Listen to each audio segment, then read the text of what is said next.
Good morning, Americans. This is your favorite alien here on the morning of Tuesday, August 21st, 2023. Sitting in for Paul Harvey this morning. Stand by for the rest of the story. Well, today's rest of the story is in a person that history almost relegated to a footnote. His name is Patrick Ferguson. Mr. Harvey did a report back in the 1970s on him. For you see, Mr. Ferguson was a British subject of low renowned, so to speak, although for the Americans, you guys should put him in high esteem, but you don't. A few months after the American Revolution broke out in July of 1776, there was this nice British guy testing one of his homemade weapons. Patrick Ferguson. He had made his own gun, and he was unquestionably the best marksman the British had. And he was so good that he could shoot a target 100 yards away, point blank range for him, sitting on his back, or laying on his back, with his weapon at the time. And remember, this is 1776. This is a musket, not a gun, okay? They didn't have any bullets in those days. For you to have that kind of accuracy was great. He had such an accuracy that it caused a visit of King George III to see him in action.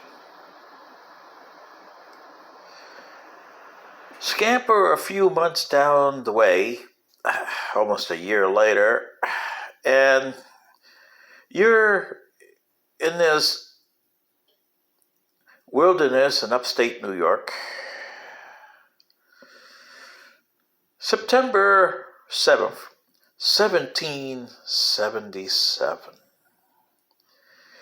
And you got Mr. Ferguson itching to prove with three of his cohorts with the same guns that he had made for them that his four-man team could really do damage on the Americans, far more than the British. These guys were the top marksmen that the British Army had, and they were out to prove themselves.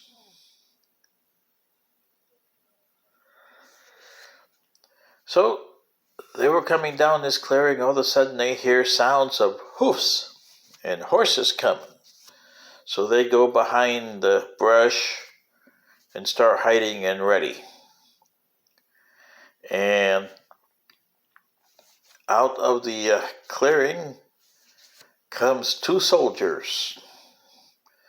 They were doing reconnaissance of their own, American soldiers. In a hushed voice, Mr. Ferguson, Patrick Ferguson, orders his men to point, and the guys were just around point blank range, and he ordered, shoot. Not soon had he ordered that he counter-measured his own order and said no. And he said, we got to take him alive.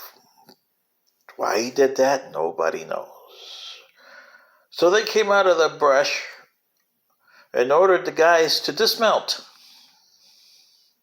Of course, the two Americans on horseback hightailed it out of there.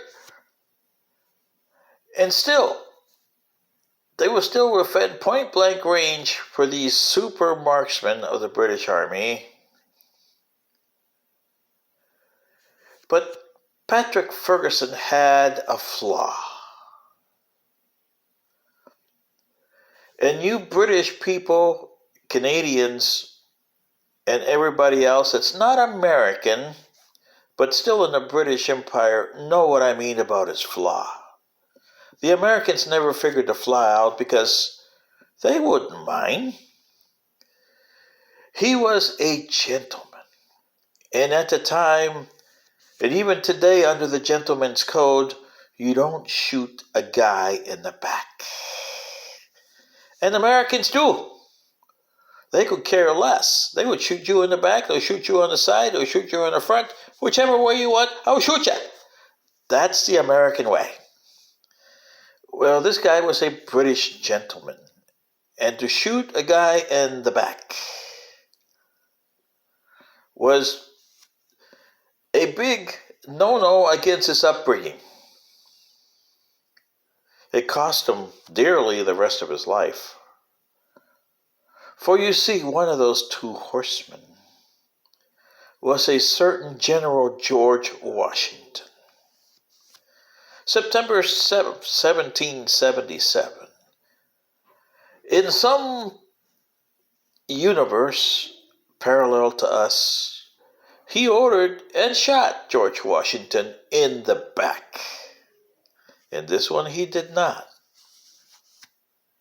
So therefore, you got what you got today. And the British can blame Mr. Ferguson for all the disasters that came in afterwards by the Americans for them. This is your favorite alien sitting in for Paul Harvey. Good day.